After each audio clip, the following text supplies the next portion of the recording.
Now, the greatest radio shows of all time. Suspense. The Shadow Node. Washington calling David Harding, Counter Spy. Classic radio theater. The Great Gildersleeve. Fibber McGee and Molly. Dragnet. Gunsmoke. The Lone Ranger. Now, step back into our time machine with your host, Wyatt Cox. Good evening, friends of the Inner Sanctum. Straight from the motion picture screen into your radio. The Story of Dr. Kildare, starring Lou Ayers and Lionel-Barrymore, as it was originally broadcast on January 19th, 1951, and the story of Dr. Conklin. Hopefully it's not a relation to Osgood Conklin, but this guy's Quack. The Story of Dr. Kildare.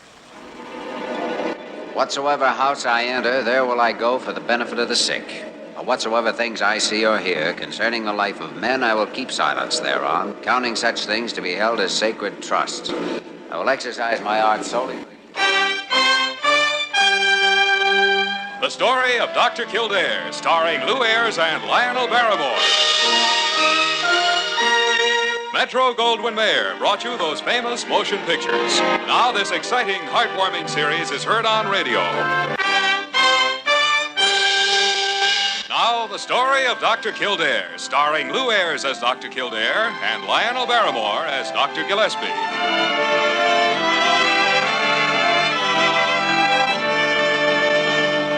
Blair General Hospital, one of the great citadels of American medicine. Clump of gray-white buildings planted deep in the heart of New York, the nerve center of medical progress, where great minds and skilled hands wage man's everlasting battle against death and disease. Blair General Hospital, where life begins, where life ends, where life goes on.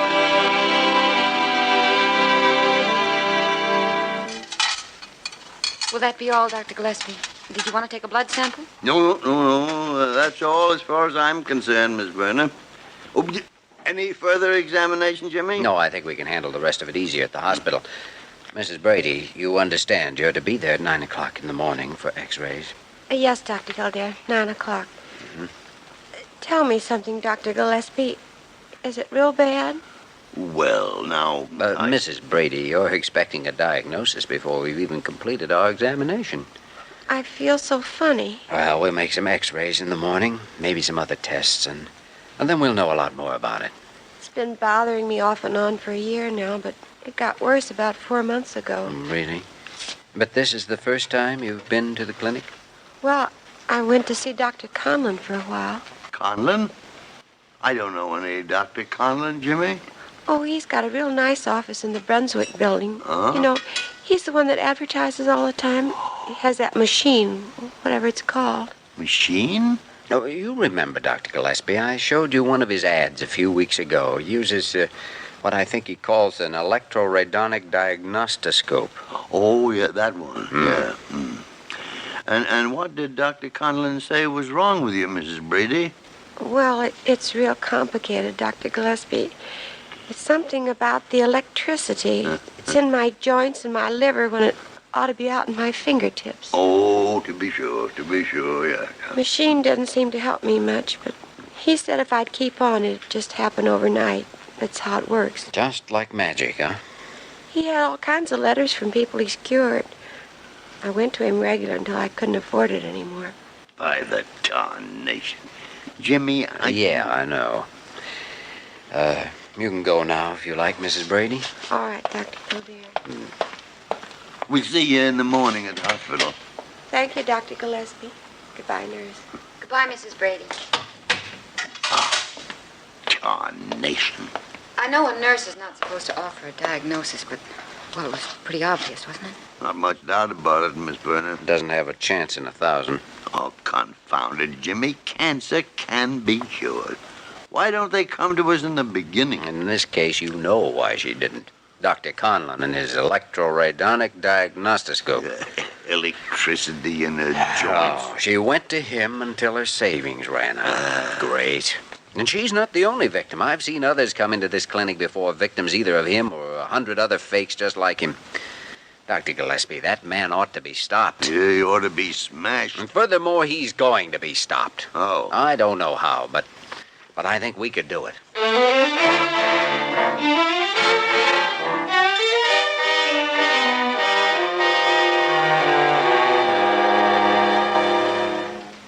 Oh, confounded Jimmy, I don't see any reason for all this falderall. Be quiet now. I'm trying to listen to your heart. Well, there's nothing wrong with my heart. Never has been. Shh, quiet now.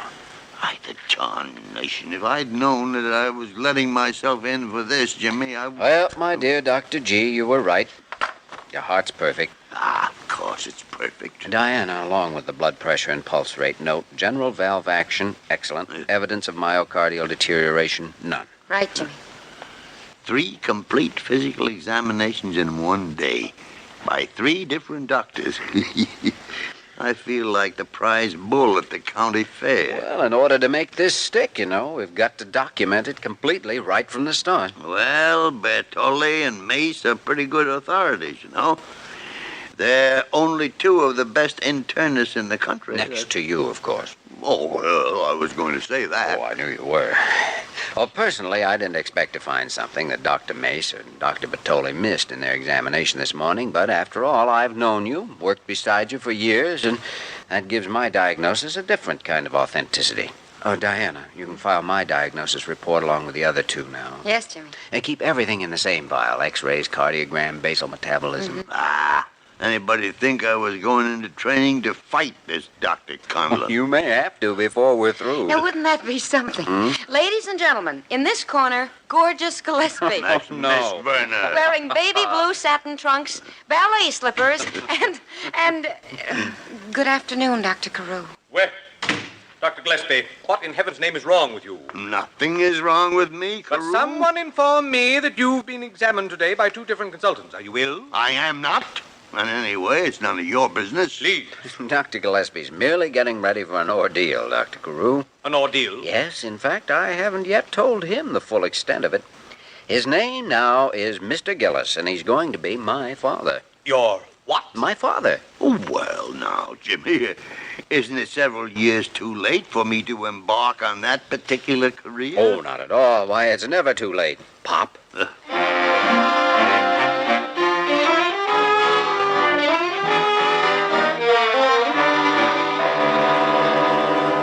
Yes, indeed, Mr. Gillis. You've certainly brought your father to the right place.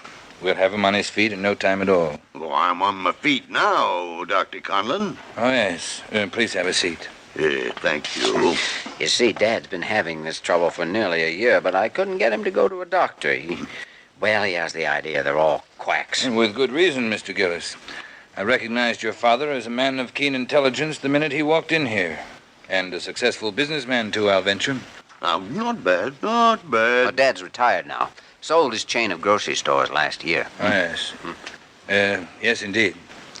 Gentlemen, you may not believe it, but the average medical doctor is a quack.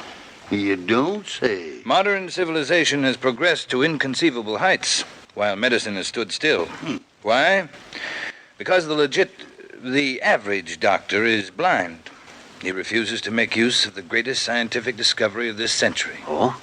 What's that? Electronics. Huh. Mr. Gillis, I presume you've heard of my electroradonic diagnostiscope? Oh, yes. That's the part of your ad that attracted us. I don't know much about electricity, but it sounds fantastic. Oh, I can assure you that if some of the miracles of healing I've seen take place in this office had been performed in a time gone by, I'd have been burned at the stake. Ah, the good old days. Well, Dr. Conlon, Dad's trouble seems to center around his chest, with pain sometimes in his left arm. Oh, no symptoms, please, Mr. Gillis. The machine takes care of all that. Pain in the left arm. Gentlemen, suppose we step into the electronics laboratory. This way. Well, now, that's quite an elaborate gadget. Gadget? Mr. Gillis, you're standing before one of the most complex mechanisms known to modern science. Sit here, please. It looks like the electric chair. Oh, no danger at all. The intranuclear magnetic flux is completely compensated by the spectrum balance of the... Well, I suppose that's all Greek to you. Impressive, though. Now, just let me adjust these high-potential diatomic electrodes. Gee, all those dials, control knobs, tubes, coils, it's amazing. Oh, believe me, every one of them has a purpose. Now, just relax, Mr. Gillis. You won't feel a thing. Good luck, Dad.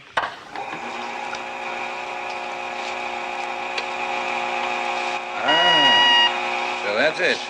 What's it? The protonic balance of gamma waves indicates a strong deviation in the vicinity of the heart. You mean it's heart trouble? Precisely. Well, go on then. Twist a couple of knobs and cure it.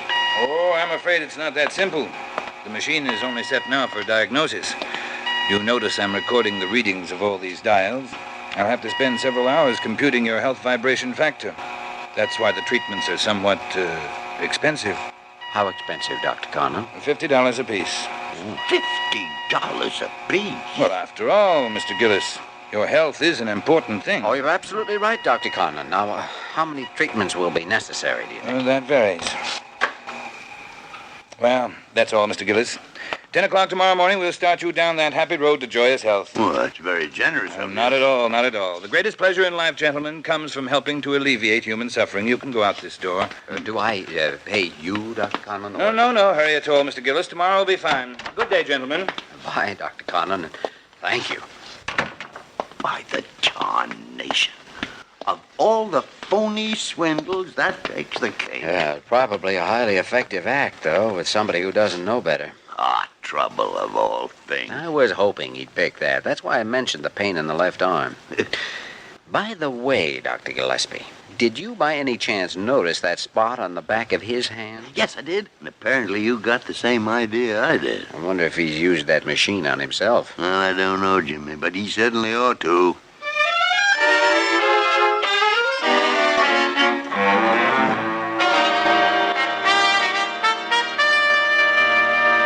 I tell you, gentlemen, when I heard about it, I simply sat down and blanched. I really did. I blanched. All right, Carew, we heard you. You blanched. Who told you about it? Why, Miss Park? Let's just say a little bird told me. You mean a big, long-nosed buzzard named Parker? Oh, dear. Well, even though you've heard what we're planning, Dr. Carew, I don't understand why you're so upset about it. I am more than upset, Dr. Kildare. I'm utterly prostrated. By the very idea of dragging the name of Blair Hospital into a sensational newspaper story. Why, it's unthinkable. Well, it's the best way I know of putting this Dr. Conlon out of business. Oh, sure, there are legal angles to stop him, but there are also loopholes. But when this story is printed, he can't dodge the publicity. Publicity? Oh, I shudder to think of it. And we'll get publicity, plenty of it, with 3 top diagnosticians in the country involved in it. Dr. Gillespie, Dr. Bertoli, and Dr. Mason, with the name of Blair Hospital featured. Dr. Kildare, I absolutely forbid you to go on with this scheme. Dr. Carew, there's a Mrs. Brady upstairs in this hospital waiting to undergo surgery next week. It's very doubtful that the operation is going to help her. 4 months ago, it would have. I fail to see just what Mrs. Brady has to do with it. 4 months ago, Mrs. Brady was being swindled by Dr. Conlon's so-called diagnostiscope. And she only came to us after it was too late. She's not the only victim, nor is Conlon the only crook. Very well, Dr. Kildare. But it's simply not our responsibility. Well, I feel it's my responsibility. Now, just a minute. Carew, shut up. Dr. Gillespie. Jimmy and I are going ahead with this whether you like it or not. Oh? But I'll tell you what we'll do. Yes? We'll include a paragraph in the article stating that you were opposed to the idea. Oh, well, in that case, Oh, good heavens, no. Why, it would ruin me.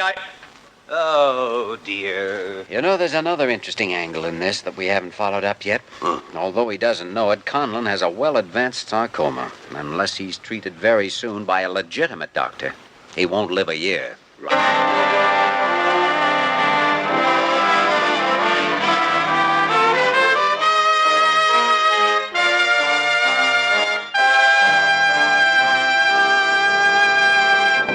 We return to the story of Dr. Kildare in just a moment. January 19th, 1951, the story of Dr. Kildare on Classic Radio Theater. Here's some great news. If you missed the deadline to sign up for health insurance, or if you just have a plan you're not happy with, you still have a choice. It's called MediShare.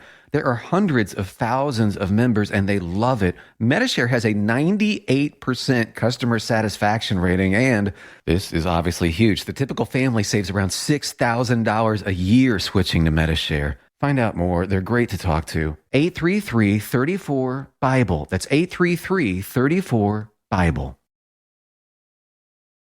Classic Radio Theater on your favorite station. Interestingly, the Story of Dr. Kildare was produced by MGM, the people who produced the movies. They purchased WHN Radio in New York City, converted it to WMGM, and did a lot of shows to help boost sales of their, not only their movies, but movie tickets, but also to sell these shows. And that's what they did. They sold them for a period of time to Mutual as well. Okay, here's January 19th, 1951, the Story of Dr. Kildare on Classic Radio Theater. Now we continue with the Story of Dr. Kildare, starring Lou Ayers as Dr. Kildare and Lionel-Barrymore as Dr. Gillespie. You know something, Jimmy? What, sweetie? You're a rat. Oh, and I was hoping you wouldn't find out. Well, tell me, is it something specific or just a rat in general? It's very specific, and if you don't know, I'm not going to tell you. Now, what could I have done? Good morning, Dr. Gillespie. Morning, Miss Berta. Morning. Jimmy? How's your heart this morning, Daddy? Well, not too bad, Sonny. Except for a few stray electromagnoprotons in the right ventricle. What? Our Mr. Gillis is beginning to emerge from the dark ages of medicine, that's all. Oh, that Dr. Conlon racket. Right. How's the plan working out? Okay so far. Daddy and I have another appointment with him at 10 this morning. We sat up last night until after midnight working on the newspaper release. I know. That's what I was talking about a couple of minutes ago. Well, I'd better get to work. Now, wait a minute. What do you mean? Jimmy, we had a date last night. Holy mackerel, I forgot all about it. Yes, I know. See you later. I never thought I'd see the day when a son of mine would treat such a beautiful girl with such a lack of consideration. Oh, do you know, I forgot it completely. I guess I'm really in the doghouse now. I doubt that, Jimmy. I think Diana has enough understanding to put up with your little eccentricities. Eccentricities? Look who's talking. Well, yeah, I can get away with it, on the grounds of senility. I see. I'm referred to as a grand old man by these idiots around here. Speaking of idiots. Good morning, Doc. Sir. Wayman, what are you doing in here? You're supposed to be downstairs. Yeah, I know. But as long as I may win $60, I took the chance. $60? How? Well, everybody around the hospital is saying that if Dr. Conlon finds out that you're a doctor, you follow me, Dr. Kildare? I guess so. Yeah, well, they're betting if he finds out, then Dr. Conlon will use that there, the machine to electrocute Dr. Gillespie. By the great horn spoon. I'm betting he won't. Oh. Well, anyway, it proves your loyalty to Dr. Gillespie. Oh, loyalty's got nothing to do with it. I'm getting 3-to-1 odds.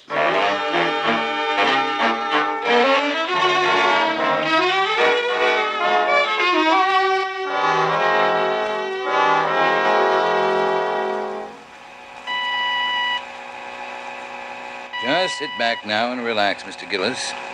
Let the healing, life-giving alpha-protonic miracle rays flow through your autonomic nervous system. Yes, indeed. At $50 a flow.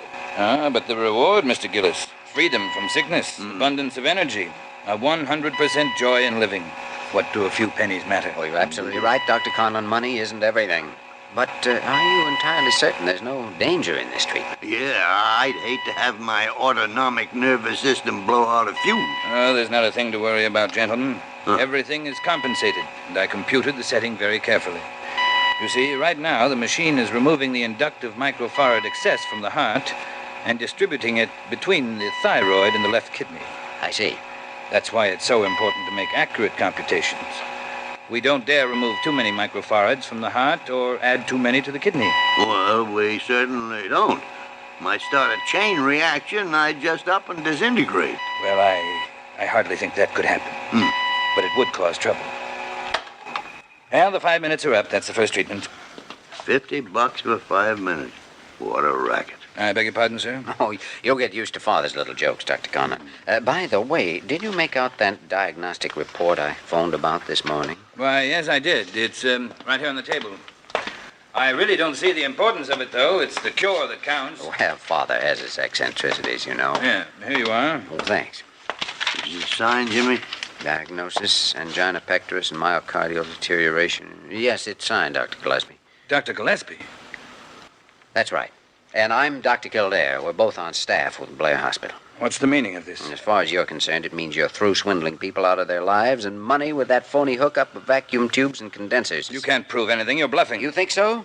As you may know, Dr. Gillespie is one of the leading internists in this country. Before we came here yesterday, he was examined by 2 other top men and myself and pronounced physically fit, including his heart. So what? You doctors make mistakes all the time with your medieval methods of diagnosis. We'll let the public decide how medieval they are. Tomorrow morning, 3 of the city's biggest newspapers will carry a full-page feature with photostats of the diagnostic reports, including yours, cardiograms, x-rays, along with our story of the way you operate. I'll sue you. Ooh, is that Raymond Burr? Sure sounds like him. You remember him, Perry Mason and Fort Laramie and all those other places. The Story of Dr. Kildare, January 19th, 1951 on Classic Radio Theater. We'll also have a yours truly Johnny Dollar story next half hour, along with the conclusion of Dr. Kildare. Right here. Stay tuned. Classic Radio Theater on your favorite station. Interestingly, the Story of Dr. Kildare was produced by MGM, the people who produced the movies. They purchased WHN Radio in New York City, converted it to WMGM, and did a lot of shows to help boost sales of their, not only their movies, but, movie tickets, but also to sell these shows. And that's what they did. They sold them for a period of time to Mutual as well. Okay, here's January 19th, 1951, the Story of Dr. Kildare on Classic Radio Theater.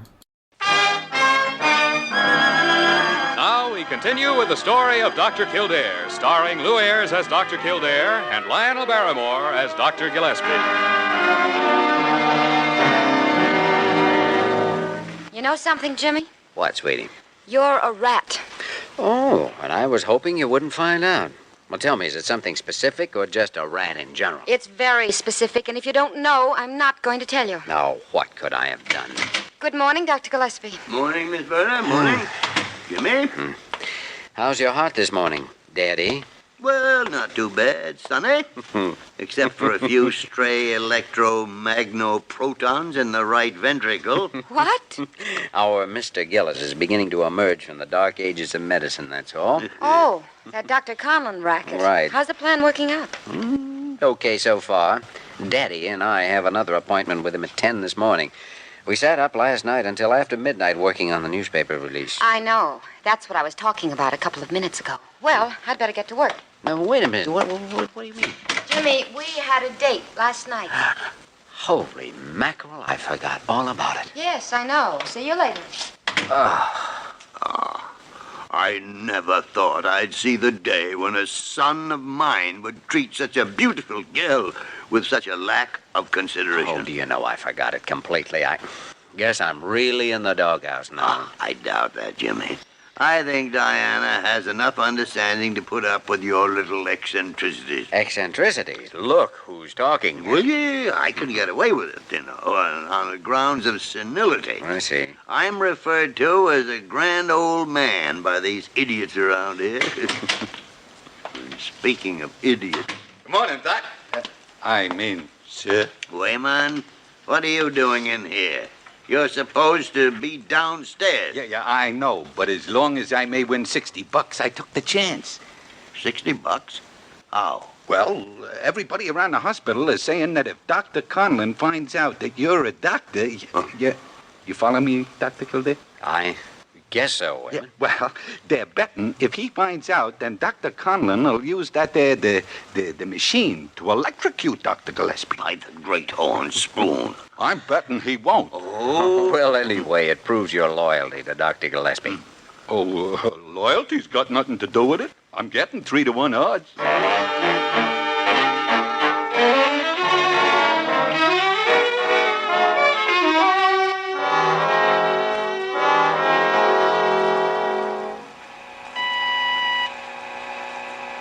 Just sit back now and relax, Mr. Gillis. Let the healing, life-giving alpha-protonic miracle rays flow through your autonomic nervous system. Yes, indeed. That's $50 a flow. Ah, but the reward, Mr. Gillis. Freedom from sickness, abundance of energy, a 100% joy in living. What do a few pennies matter? Oh, you're absolutely right, Dr. Conlon. Money isn't everything. But are you entirely certain there's no danger in this treatment? Yeah, I'd hate to have my autonomic nervous system blow out a fuse. Oh, there's not a thing to worry about, gentlemen. Everything is compensated, and I computed the setting very carefully. You see, right now, the machine is removing the inductive microfarad excess from the heart and distributing it between the thyroid and the left kidney. I see. That's why it's so important to make accurate computations. We don't dare remove too many microfarads from the heart or add too many to the kidney. Well, we certainly don't. Might start a chain reaction and I'd just up and disintegrate. Well, I hardly think that could happen. But it would cause trouble. Well, the 5 minutes are up. That's the first treatment. $50 for 5 minutes. What a racket. I beg your pardon, sir? Oh, you'll get used to Father's little jokes, Dr. Conlon. By the way, did you make out that diagnostic report I phoned about this morning? Why, yes, I did. It's right here on the table. I really don't see the importance of it, though. It's the cure that counts. Well, Father has his eccentricities, you know. Yeah, here you are. Well, thanks. Is it signed, Jimmy? Diagnosis, angina pectoris and myocardial deterioration. Yes, it's signed, Dr. Gillespie. Dr. Gillespie? That's right. And I'm Dr. Kildare. We're both on staff with Blair Hospital. What's the meaning of this? And as far as you're concerned, it means you're through swindling people out of their lives and money with that phony hookup of vacuum tubes and condensers. You can't prove anything. You're bluffing. You think so? As you may know, Dr. Gillespie is one of the leading internists in this country. Before we came here yesterday, he was examined by 2 other top men and myself and pronounced physically fit, including his heart. So what? You doctors make mistakes all the time with your medieval methods of diagnosis. We'll let the public decide how medieval they are. Tomorrow morning, 3 of the city's biggest newspapers will carry a full-page feature with photostats of the diagnostic reports, including yours, cardiograms, x-rays, along with our story of the way you operate. I'll sue you. Ooh, is that Raymond Burr? Sure sounds like him. You remember him, Perry Mason and Fort Laramie and all those other places. The Story of Dr. Kildare, January 19th, 1951 on Classic Radio Theater. We'll also have a yours truly Johnny Dollar story next half hour, along with the conclusion of Dr. Kildare. Right here. Stay tuned. Our U.S. Constitution is amazing. It's full of what's called negative rights, designed to protect us from the corrupt powers of a dictatorship. Like our right to worship our own God, not some official state religion. Our right to prevent the government from seizing our property without paying fair market value for it. Or our right to be tried by a jury of our peers, people like us, not by some star tribunal. And that's why America has become the richest, most just society in the world. Other countries force so-called positive rights onto their citizens. These enable one group to take from another group their free speech, money, and choice by using government force. Socialists love wielding this power over people. Sometimes we take our freedoms for granted, but we can lose our Bill of Rights and our Constitution and become like Venezuela or North Korea, failed, brutal socialist regimes. We need your help to spread the good news about our amazing U.S. Constitution. Help us take back America. Go to ouramericanrights.com. Brought to you by the American Media Council.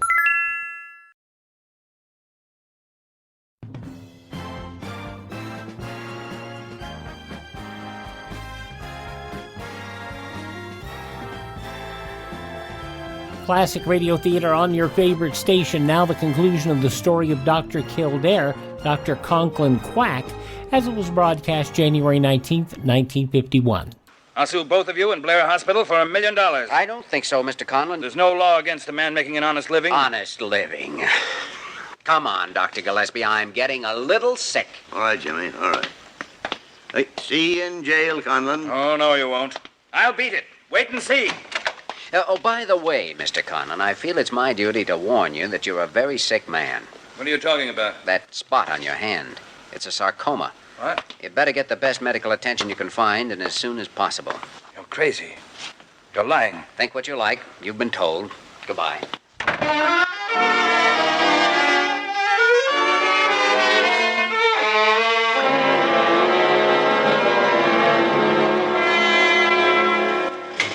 Oh, dear. Oh, dear. Gentlemen, I hope you're exercising due discretion in this matter. Discretion, Guru? We've thrown it to the winds. Dr. Gillespie. We're referring to Conlon as a charlatan and a mountebank. Oh, no. Yep. A liar, a swindler, a blackguard, and a crook. Oh, good heavens. Our legal department specifically cautioned against vilification or terms of opprobrium. Don't worry, Dr. Carew. There'll be nothing in the story but facts, and facts that can be proved. He won't get anywhere if he does file a libel suit. Please. I shudder to contemplate even the possibility of his filing a suit. Why, at the very thought of coming face to face with that creature, You blanch. Well, I certainly quail.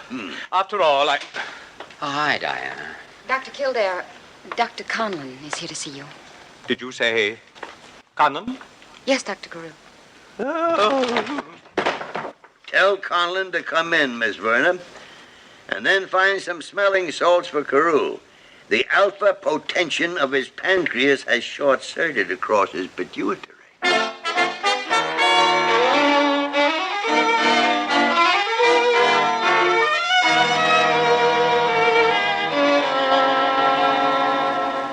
Well, gentlemen, now that you've made a complete examination, are you still of the same opinion? It's still the same diagnosis? Oh, no question about it, Conlon. It's a sarcoma. Well, am I right in assuming it can be cured by an operation? Surgery's out of my line. That's Kildare's field. Yes, it can be removed by surgery, Mr. Conlon. It's not a simple operation, but done at this time, prognosis is very favorable. Dr. Kildare, would you be willing to perform this operation in spite of your personal feelings? I'm a doctor, and as such, I have very clear-cut responsibilities toward my patients. Under the circumstances you mentioned, you'd be a patient. It's as simple as that. Personal feelings are out of it. How much would it cost? I'm on staff here. You'll have to discuss cost with the business office. However, Dr. Gillespie and I have a price of our own that you'll have to meet. What do you mean? I'll operate in return for your signing a complete detailed confession of your swindling activities. You must think I'm crazy. Why, with something like that, they could probably send me up. All right, Conlon, then I suggest you find another physician. The newspaper article will still be effective even without the confession. I've already been to 2 other doctors today. Neither one of them would operate. They both told me to come to you. I can have a stenographer sent up from the office if you'd care to dictate it, Mr. Conlon. All right. I know when I'm beat. I'll have it for you later this afternoon. Good. At least I'll have my life. Which is more than Mrs. Brady will. Check into the hospital at 9 o'clock in the morning. All right, thanks. Goodbye, gentlemen. Well, Jimmy, I guess that does it. Yes, at least it's about all we can do. From here on, it's up to the authorities. And the public.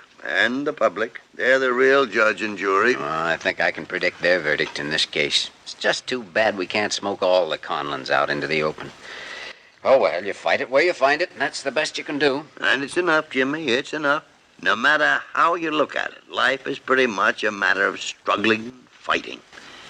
And it will be so for a long time to come. That smooth, easy road to joyous living is still a figment of an electro-redonic dream. Come on, let's go to lunch. And now, once again, the story of Dr. Kildare, starring Lou Ayers as Dr. Kildare and Lionel-Barrymore as Dr. Gillespie. Well, Jimmy, getting married or going to a funeral? Neither, as a matter of fact. I've got a date with Diana, I hope. She been here yet? No. What's the idea? To impress her with your dazzling attire? Gorgeous raiment? Oh, not exactly, but it does feel good to change from a white coat to a black tie once in a while, as long as it's not too often. Where are you going? Supper at the Starlight Room. Again, I hope. She wasn't put out with you in the first place. I know women. Cynic. Good evening, Dr. Gillespie. Jimmy.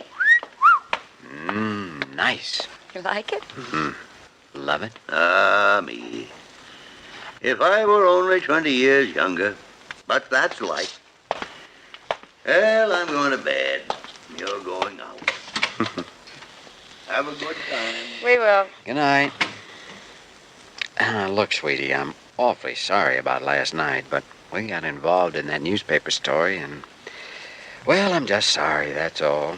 Jimmy, you're a born crusader, and you'll never change. Incurable, huh? I'm afraid so.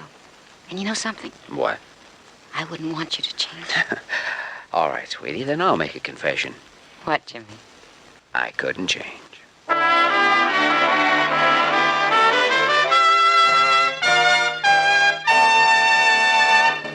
You have just heard the story of Dr. Kildare, starring Lou Ayers and Lionel-Barrymore. This program was written by Les Crutchfield and directed by William P. Russo. Original music was composed and conducted by Walter Schumann. Supporting cast included Ted Osborne, Georgia Ellis, Ed Max, Sarah Selby, and Raymond Burr. Dick Joy speaking. How could you not recognize Raymond Burr in that? Story of Dr. Kildare, January 19th, 1951 on Classic Radio Theater. Mike Lindell, the inveterate CEO of MyPillow, wants to give back to listeners. You can get great discounts on all MyPillow products if you go to MyPillow.com. Click on the radio listener special. Deep discounts on all MyPillow products like the buy one, get one free special on Giza Dream Sheets.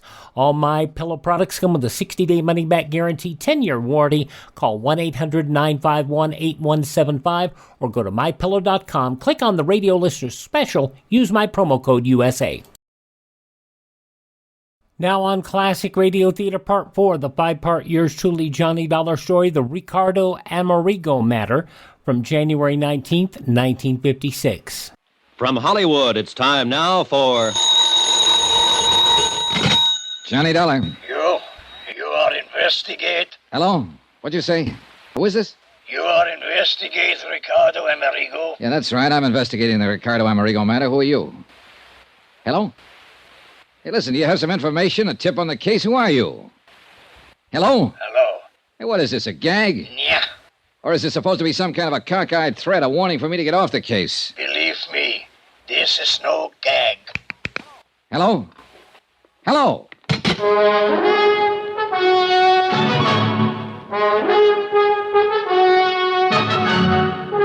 Tonight and every weekday night, Bob Bailey in the transcribed adventures of the man with the action-packed expense account, America's fabulous freelance insurance investigator. Yours truly, Johnny Dollar.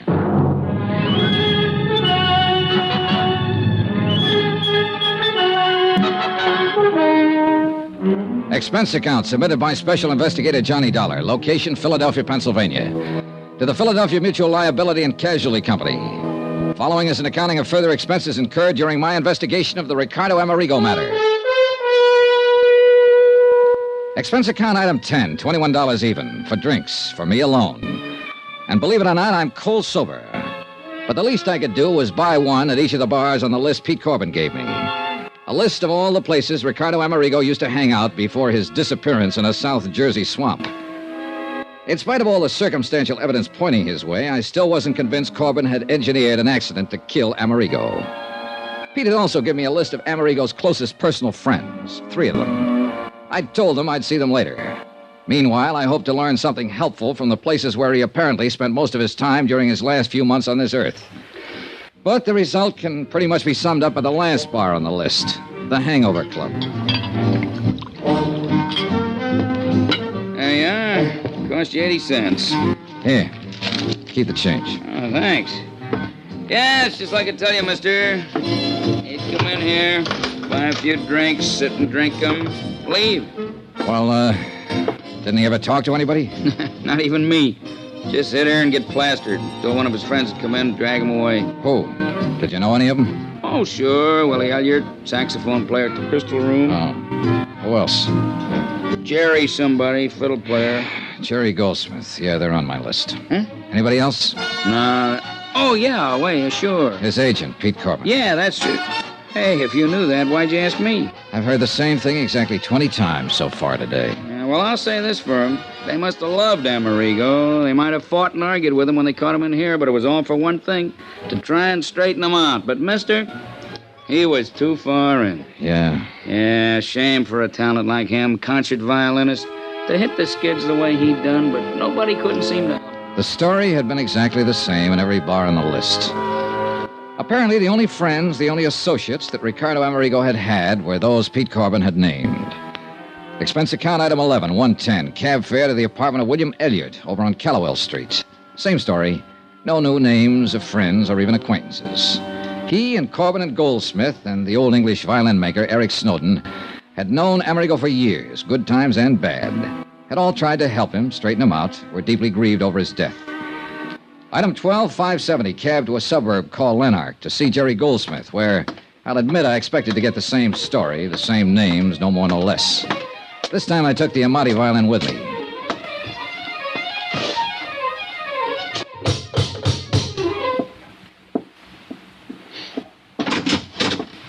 Hi. Who are you?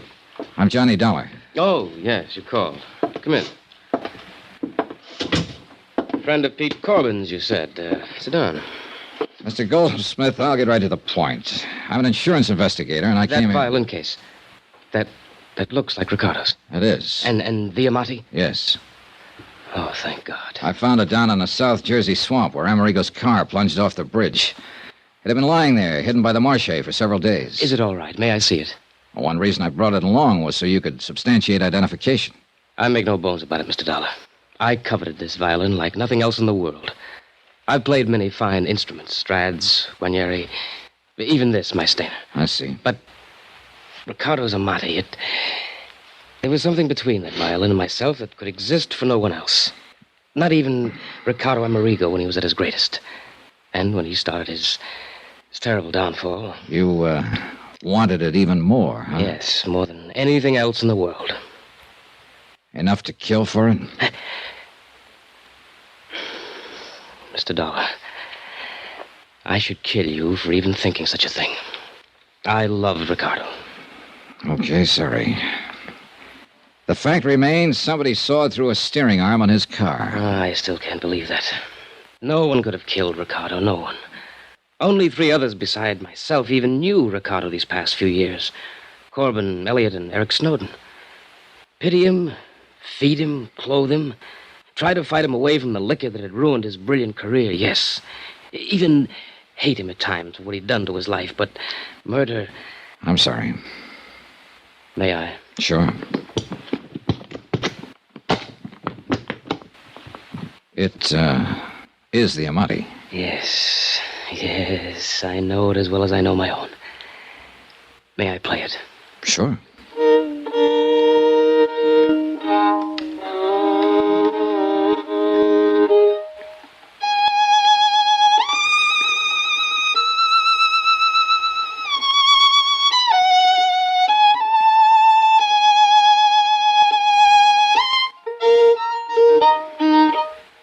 What's the matter?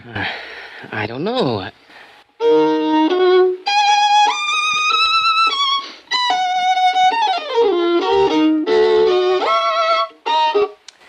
Mr. Dollar, it isn't here.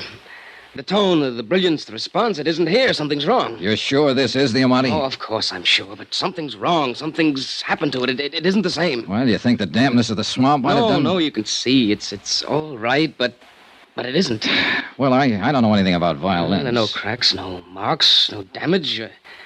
Well, even the sound post. But you're sure it's Ricardo Amerigo's Amati? Yes, I told you so. I couldn't possibly be mistaken. But something is... Mr. Dollar. Well? I don't know. You know something? I don't either. I'm afraid I left Jerry Goldsmith rather abruptly and in a rather distressed condition. But I had plans, and the sooner I could carry them out, the better. Item 13 on expense account, $420 taxi fare back into town to the shop of Eric Snowden, violin maker. The only man who'd been allowed to touch Ricardo Amerigo's Amati, except, of course, for the music store owner who'd cleaned it up after I found it in the swamp. Yeah, it was possible he had done something to it that would destroy its tone. But for some reason or other, call it a hunch if you like, I hope not. Snowden's shop was located on a colorful little side street. Really not much more than an alley called Eisminger Street. Right in the middle of one of the busiest sections of the city, surrounded by skyscrapers, office stores, and all the traffic that goes with them. This one little alley. Except for Snowden's place, the tiny buildings packed side by side are all residences, left over from years gone by when this was a residential section, and still unspoiled by the bustling activity around them. Thank you, Mr. Romandi, and I'll be sure to hear you at the Academy of Music Saturday night. Sir! Mr. Snowden? Yes, I'm Eric Snowden, but that violin case... I'm Johnny Dollar. I phoned you. Oh, please come in. Mr. Dollar. That's right. It's Ricardo Amerigo. It's been found. Please let me. Mr. Snowden, I'm an insurance investigator. Part of my job has been recovery of this violin. It's possible loss was the most heartbreaking thing I ever contemplated, but you found it. I think so. You think? I don't understand. Well, here, take it. Examine it. Yes, but not here. Come, we'll go up to my workroom on the second floor, where I can check it thoroughly. I'll lock this front door so we won't be disturbed. Now, come with me, please. I can't believe it. It's so wonderful you found it. It would have been a terrible loss to the world. Yeah, I guess so. You're not a violinist yourself? No. I'm afraid the only violin music I know is what I hear in... Now, here we are. Oh, quite a shop. Most of the finest violins in the world have been here, one time or another. The Stradivarius of Yasha. It was quite a shop. The violins The of... walls were lined with fiddles in the making and with tools. Some familiar and some that were... First time Ruggiero, Wait a minute. she brought me his Hacksaws. A couple of them small and delicate, but one a big one and dirty. As Eric Snowden turned away to open the violin case, I ran my fingers over the blades. There was grease on one. Axle grease. Now here.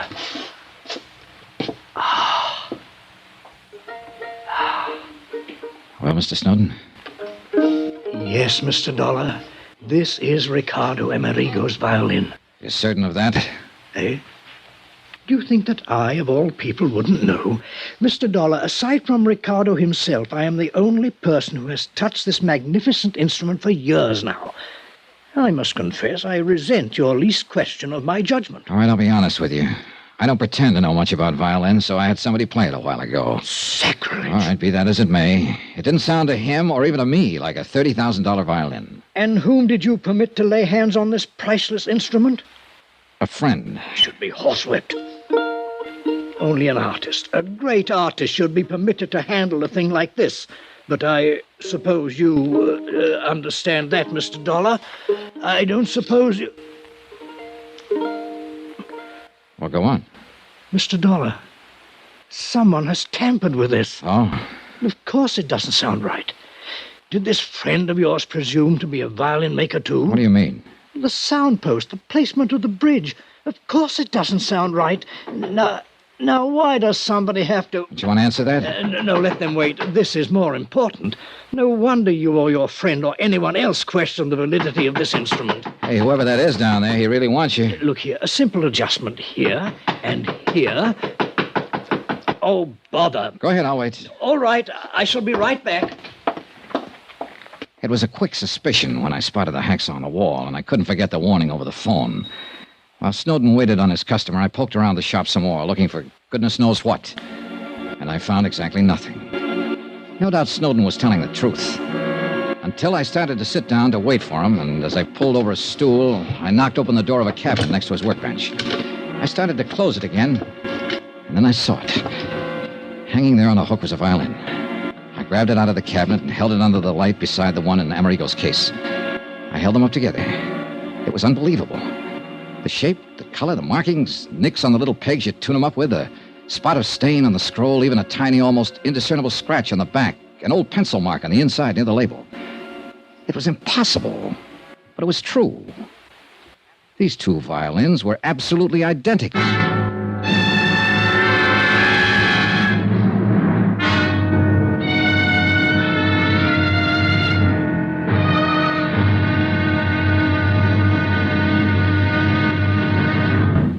January 19th, 1956, yours truly, Johnny Dollar on Classic Radio Theater. Visit my webpage, classicradio.stream, where you can stream our shows on demand. Contact me through social media, learn more about classic radio collecting, and you can contact me directly there, classicradio.stream. If you miss a day, you don't have to miss a show. Our podcasts are available anywhere on the internet, including Apple Podcasts, Google Podcasts, iHeartRadio, Spotify, Spreaker, the Audible app from Amazon. Just search for Classic Radio Theater with Wyatt Cox. Classic Radio Theater with Wyatt Cox. Thank this station, support their advertisers, tell your friends the great radio shows are right here at this spot on the dial. Classic Radio Theater on your favorite radio station.